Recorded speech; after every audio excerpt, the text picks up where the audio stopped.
Death note के पिछले episode में हमने देखा है क्या तुम मेरे से बात कर रहा है? क्या तुम मुझे देख सकता है? बेटा से निकामी को नहीं मार सकता बेवकूफ। कितना बोलता है और उस हाईजैकर को पकड़ने के लिए भागता है और हाईजैकर भागकर बस को रुकवाता है और जैसे ही बस से निकलता है कि तभी एक कार आकर उसको ठोक देती है और वो मारा जाता है। डेथ नोट कभी नहीं चूकती। और अब अगला नंबर तुम्हारा है रेप एम्बर। आगे 20 दिसंबर सुबह के 11:50 उस कार एक्सीडेंट को देखकर सब शॉक्ड होते हैं। तभी लाइट रेप एम्बर के पास आता है। रेप एम्बर लाइट से बोलता है, मैं जापान में एक सीक्रेट मिशन पर आया था, तो प्लीज किसी को ये मत बताना कि मैं तुमसे मिला था। लाइट बोलता है, ठीक है, मैं किसी को नहीं बताऊंगा कि मैं तुमसे मिला था। फिर रेप एम्बर वहाँ से चला जाता है और लाइट मन में बोलता है, मैं खुद नहीं चाहता रेप एम्बर किसी को पता चले कि मैं तुमसे मिला था, नहीं तो मेरे पर ही शक जाएगा और वैसे भी पुलिस को ये एक नॉर्मल एक्सीडेंट ही लगेगा। अब रेप एम्बर अपने घर आ जाता है और उस बस चेकिंग वाले इंसिडेंट को अपनी फियांसे को बताता है, पर उसकी फियांसे को होता है उस इंसिडेंट पर शक, इसीलिए वो बोलती है, रे, क्या तुमको कुछ अजीब नहीं लगा कि उस क्रिमिनल ने उस बस को हाईजैक किया और वो भी मर गया? हे शांत हो जाओ, मैं जानता हूँ पहले तुम एक FBI एजेंट थी, पर अब तुम मेरी फियांसे हो, तो प्लीज इन सब झमेलों से दूर रहो। फिर हमको लाइट के घर का सीन दिखाया जाता है जहाँ रियुक लाइट से बोलता है, क्या कर रहे हो लाइट? सोचने तो तुम डेथ नोट में उस FBI एजेंट का नाम लिख रहे हो ना? नहीं रियुक, मैंने अगर उसका नाम अभी लिख दिया तो सारा शक मुझ पर ही जाएगा, क्योंकि वो अभी मुझे इन्वेस्टिगेट कर रहा है। इसीलिए मैं उसको एक हफ्ते बाद मारूंगा, क्योंकि जब तक वो किसी और को इन्वेस्टिगेट करने लगेगा और जब तक मैं एल से थोड़े मजे लूंगा। फिर बटारी एल को बताता है कि एक विक्टिम की डेथ हुई है और उसने एक लेटर छोड़ा है। जब एल इसको पढ़ता है तो उसमें सबसे ऊपर वाली लाइन पर शिनिगामी लिखा होता है। फिर एल बोलता है, ये कीरा आखिर मुझे क्या बताना चाहता है? क्या शिनिगामी सच में होते हैं? फिर वो बटारी से बोलता है, बटारी तुम पुलिस से बोल दो कि अगले कुछ दिनों तक वो कैदियों पर नजर रखें। हो सकता है कि कीरा किसी सुसाइड नोट के थ्रू हमको कोई मैसेज दे। अब हमको 27 दिसंबर का सीन दिखाया जाता है जहाँ लाइट और रियुक एक मेट्रो स्टेशन के बाहर थे। फिर लाइट रियुक से बोलता है, रियुक इतने दिनों से जो हमने एक्सपेरिमेंट किए हैं वो आज काम आने वाले हैं। वैसे रियुक, मैंने एक चीज नोटिस करी है, हम किसी इंसान का नाम लिखने के बाद उसके मरने की डिटेल लिखते हैं तो वो इंसान वैसे ही मरता है जैसे हमने लिखा था, पर हम मरने की डिटेल पहले ही लिखते हैं, तो फिर हमको बस उस इंसान का नाम लिखना होगा और वो फिर वैसे ही मरेगा जैसे हमने कॉज ऑफ डेथ में लिखा था। ये बात तो मुझे भी नहीं पता थी लाइट।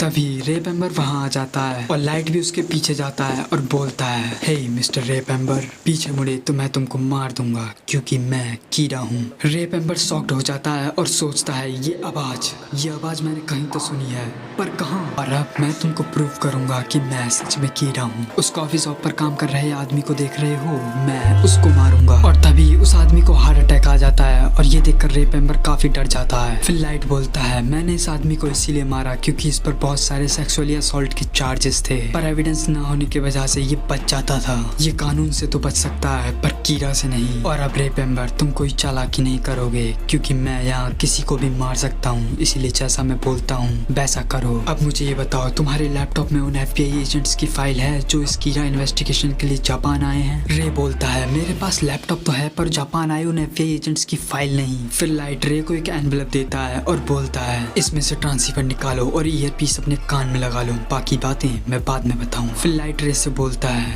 रे तुम यामानोटो लाइन में बैठना, फिर चाहे वो किसी भी डायरेक्शन में जा रहे और तुमको कॉर्नर वाली सीट पर ही बैठना है। उस पर कोई अगर बैठा हो तो तुमको उसके उठने का इंतजार करना है। फिर रे सीट पर बैठ जाता है और लाइट उससे पूछता है, अब मुझे ये बताओ कि जापान में कितने FBI एजेंट्स आए हैं कीड़ा इन्वेस्टिगेशन के लिए? रे बताता है कि 12 FBI एजेंट्स आए हैं जापान में, पर मैं उनमें से किसी को नहीं जानता। फिर लाइट बोलता है, ठीक है, उस एनवेलप में से पेजेस को बाहर निकालो और पेज के सबसे ऊपर वाली खाली जगह में इस केस के इंचार्ज का नाम लिखो और अब अपना लैपटॉप ओपन करो। तुम्हारा बॉस तुमको इस केस की फाइल सेंड करेगा। जब रे अपना लैपटॉप चेक करता है तो वो शॉक्ड रह जाता है क्योंकि उसमें वो फाइल थी और उसमें उन FBI एजेंट्स के नाम और फोटोज थे। फिर लाइट बोलता है, अब इनके चेहरे देखो और इनके नाम बाकी खाली जगह में लिख दो। और रेप एम्बर उन सारे एजेंट्स के नाम उन पेजेस पर लिख देता है और मन में बोलता है, आखिर ये कीड़ा करना क्या चाहता है? फिर लाइट बोलता है, लगता है अब तुमने सारे नाम लिख दिए हैं, अब सब कुछ उस एनवेलप में रख दो और उस एनवेलप को वहीं छोड़ दो और ट्रेन के रुकने का इंतजार करो और अगले स्टेशन पर उतर जाना। फिर 4:41 पर ट्रेन एक स्टेशन पर रुकती है और रेप एम्बर उस ट्रेन से बाहर निकलता है कि तभी उसको हार्ट अटैक आता है।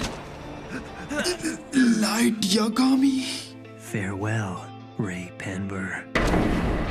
रेप एम्बर, तुमने जिन पेजेस पर नाम लिखे वो डेथ नोट के थे और तुमने अपने एजेंट्स के नाम के साथ साथ उनकी मौत भी लिख दी रेप एम्बर। फिर हमको दिखाया जाता है लाइट ने डेथ नोट के पेजेस पर पहले से ही कॉज ऑफ डेथ लिख रखी थी, इसीलिए लाइट ने सबसे पहले रे से उसके बॉस का नाम लिखवाया, क्योंकि लाइट ने उसके लिए कॉज ऑफ डेथ में ये लिखा था कि वो कीरा इन्वेस्टिगेशन के लिए जो FBI एजेंट्स जापान आए हैं उन सभी की फाइल्स को उन्हीं सभी एजेंट्स को सेंड करेगा जो कि इस केस पर काम कर रहे हैं, और फिर वो हार्ट अटैक से मरेगा। और बाकी सब एजेंट्स के लिए लाइट ने हार्ट अटैक लिखा था और रेप एम्बर का नाम लाइट ने खुद अपने हाथों से लिखा था। और लाइट ने रे के बॉस से सभी एजेंट्स को सेम फाइल इसीलिए भिजवाई थी ताकि लाइट पर कोई शक ना हो, क्योंकि अगर लाइट सिर्फ रे को फाइल भिजवाता तो रे के मरने के बाद एल को पता चल जाता कीरा उनमें से ही कोई है जिनको रे इन्वेस्टिगेट कर रहा था। फिर हमको एल का सीन दिखाया जाता है जहाँ एल को FBI डायरेक्टर की कॉल आती है, जहाँ वो बताते हैं कि हमारे 12 एजेंट्स मारे गए हैं और अब हम कीरा केस में कोई मदद नहीं कर सकते। फिर एल को चीफ यागामी की कॉल आती है और वो बोलते हैं मेरे को FBI डायरेक्टर की कॉल आई है और उन्होंने हमको बताया कि तुमने